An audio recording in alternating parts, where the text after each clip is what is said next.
ya volvimos, estamos ahora con otro tema, pero antes quisiera aclarar, a raíz de nuestra anterior charla, Pedro Pablo Alaiza comentaba que no sabía qué había pasado con la muestra Yuyanapac. ¿Qué ha pasado con la muestra Yuyanapac? Solamente para hacer una actualización, la muestra de fotografía Yuyanapac está todavía, y de manera continua durante 15 años se ha mantenido así, disponible para todos los que quieran asistir a verla en el museo, en el museo que está vinculado al Ministerio de Cultura. Así que no hay ningún problema con esa muestra, se mantiene y obviamente está allí para que todos podamos ver qué es lo que ha pasado con esos años de violencia y que incluso se retrotraen o se proyectan a los nuevos tiempos que también han estado marcados por cierta violencia. Así que Yuyanapac está allí, vayamos a visitarlo y todo sigue, bueno, a disposición de nosotros. Y ahora sí, hecha esta aclaración, quiero dar la bienvenida a otra persona con la que vamos a hablar de otro tema que se ha mantenido muy caliente esta semana, todo el asunto del ChatGPT, la inteligencia artificial, nos vamos a quedar sin trabajo, en fin.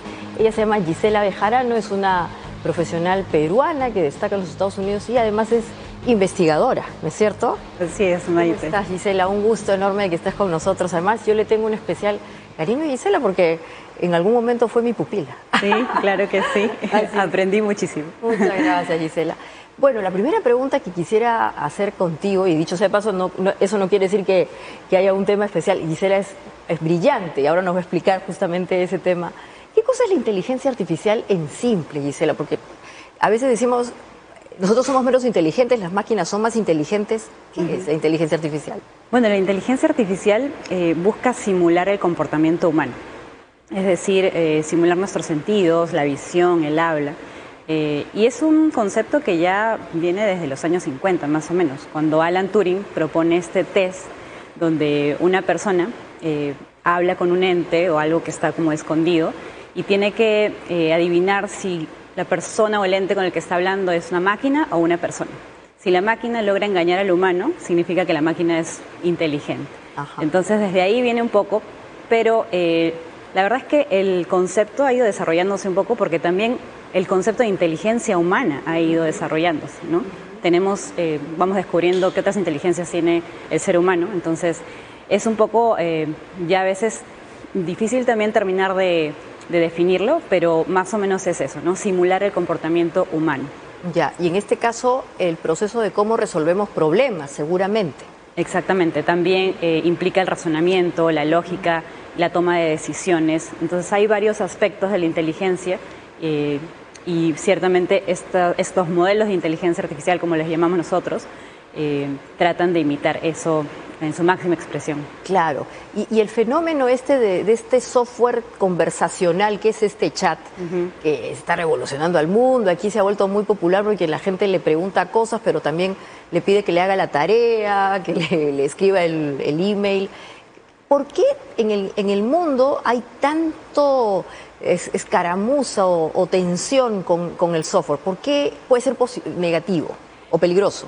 Lo que pasa es que los modelos de lenguaje, que son estos que pertenecen a la rama del lenguaje natural, porque en sí para la inteligencia artificial podemos dedicarnos a varias ramas. Visión computacional, es decir, tener máquinas que reconozcan lo que tenemos al frente. En este caso estamos hablando de modelos de lenguaje. Los modelos de lenguaje han sido creados para predecir la siguiente palabra con respecto a un texto anterior. Este texto anterior podría ser el párrafo de una historia o podría ser una pregunta del usuario, en este caso en ChatGPT. ¿Eso quiere decir que la máquina eventualmente puede intuir palabras cuando interactúa con un humano? Porque, por ejemplo, hemos escuchado que la nueva versión, esta 4, que todo el mundo ya ahora sí tiene más temor, corrige los errores de las personas, porque a veces cuando escribimos nos equivocamos y esos errores hacen que la anterior versión del chat, el chat también se equivoque, pero ¿la nueva versión corrige el error humano? La verdad es que puede ser que esto esté ya pasando. En sí los buscadores, los motores de búsqueda como Google u otros, corrigen también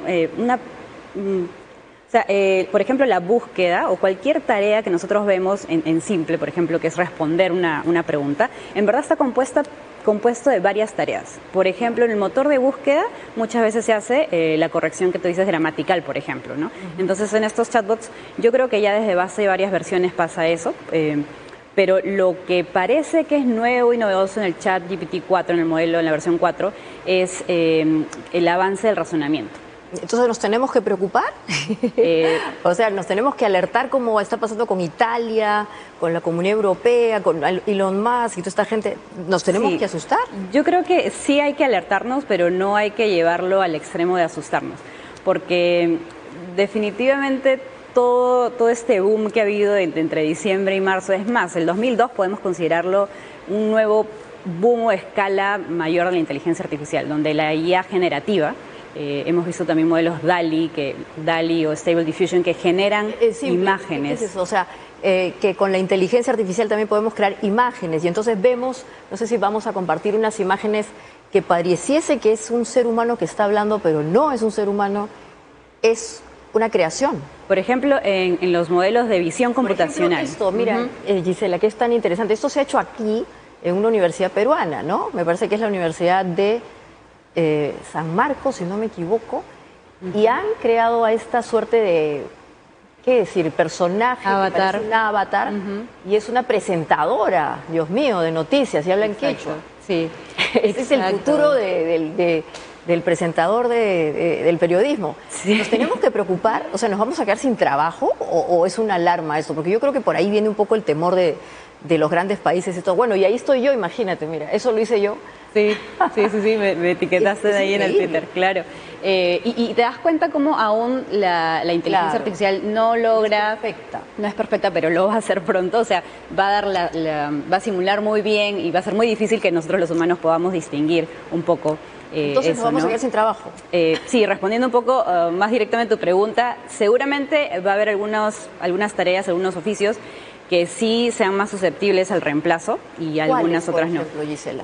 Para de una vez ya empezar a hacer nuestra tarea de hacer otra cosa. Las tareas más repetitivas, las tareas más que no impliquen mucho tal vez creatividad y razonamiento, van a poder ser más automatizables, ¿no? En su momento también la automatización desplazó trabajos, entonces la IA viene nuevamente a afectar y a impactar de ese modo. La IA es la inteligencia artificial, ¿no? Los acrónimos. Sí, usualmente hablamos de IA y sí, o sea, hay que preocuparnos y hay que empezar a ver cuáles son los skills o las habilidades que debemos desarrollar en nuestra población para poder mantenernos al día y poder mantenernos con un trabajo, ¿no? Claro, ahora, el Perú, respecto a estos temas, pareciese que está muy lejos, pero acabamos de ver esa creación de imágenes que se ha producido en una universidad peruana.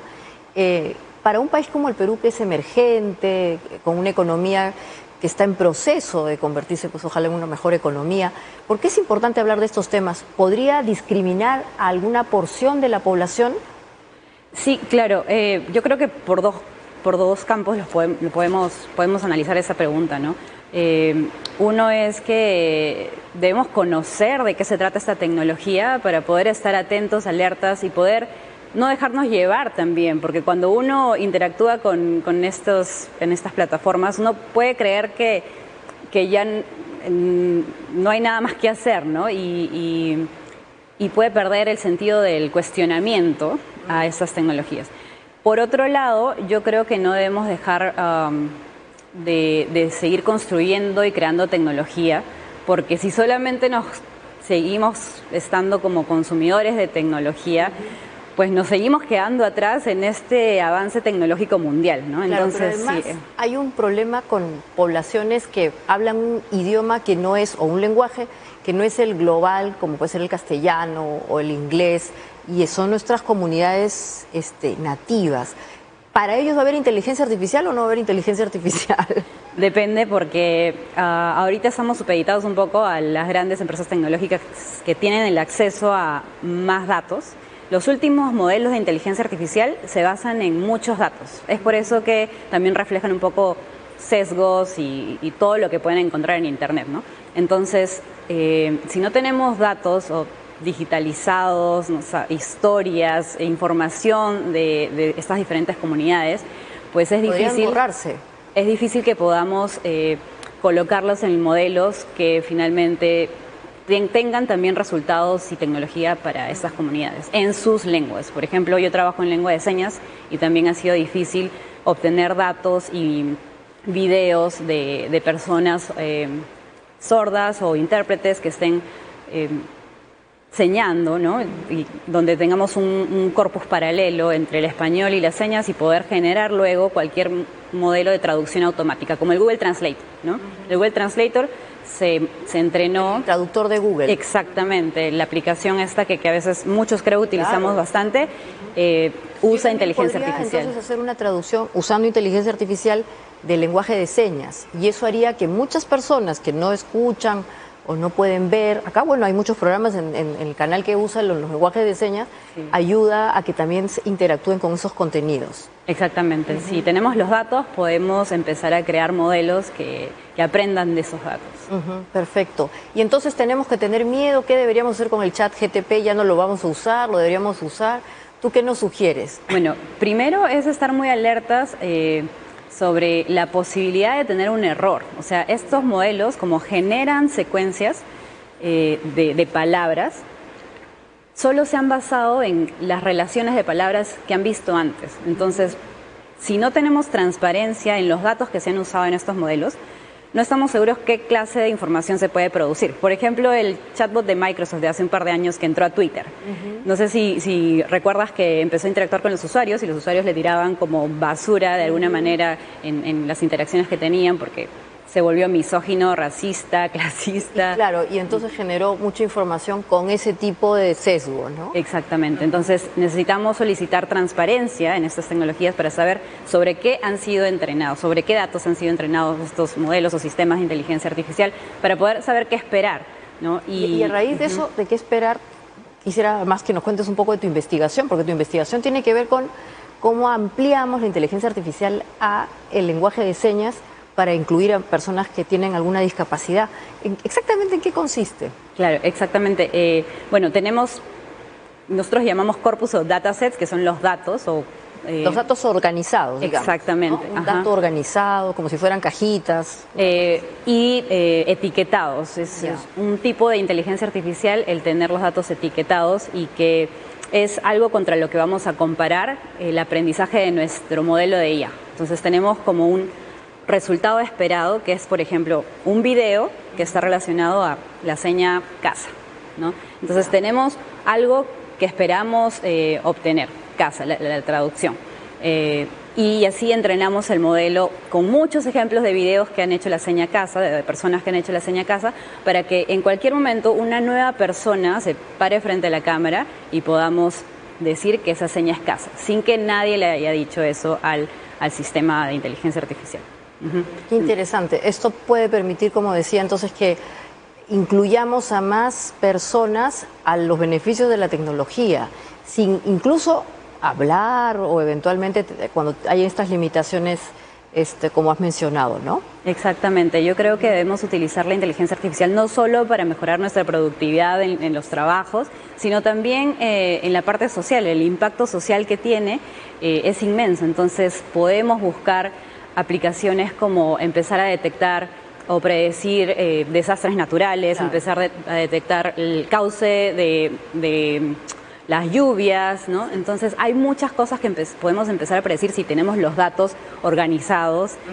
Claro, un previo paso es tener todo digitalizado para poder tener los datos organizados que mencionabas y entrenar estos modelos de inteligencia Bueno, entonces en conclusión, están haciendo bien Elon Musk y Bill Gates, todos estos genios, Bill Gates, de oponerse, que en 6 meses no se produzca más ChatGPT. ¿Está bien eso? Por un lado sí, porque yo creo que alertan a la población y nos hacen estar atendiendo lo que se viene, ¿no? Pero por otro lado también muchos otros expertos consideran que ha sido una exageración llamar mentes poderosas digitales a estos sistemas, ¿no? Porque entonces, no son mentes todavía. Todavía son cerebros todavía. Exactamente, y todavía los resultados que vemos, si hacemos ciertas preguntas, vamos a ver que ChatGPT no razona, no termina de razonar, no termina de entender algunas cosas. Es más como que repite lo que ha visto antes. Bueno, pero ojalá pues que en verdad no termine de sustituirnos y sobre todo hay que preocuparnos para volvernos ágiles en algunos procesos, porque como bien has dicho, también la tecnología tiene este lado negativo y es que nos pone un poco lentos, nos vuelve cómodas y no queremos pensar y ahí viene el drama. Exactamente, yo creo que la clave es no dejar de aprender. Le digo eso a mis alumnos siempre, o sea, nosotros les enseñamos a aprender básicamente. Así es, y bueno, y yo he aprendido un montón esta noche ahora contigo, Gisela, y espero que ustedes también. Muchas gracias, Gisela. Gracias. Un especial saludo a toda la gente que está contigo en la investigación. Y bueno, vamos a volver ahora con ustedes después de los comerciales con un tema también de actualidad que está vinculado con una región. No se vayan, los espero.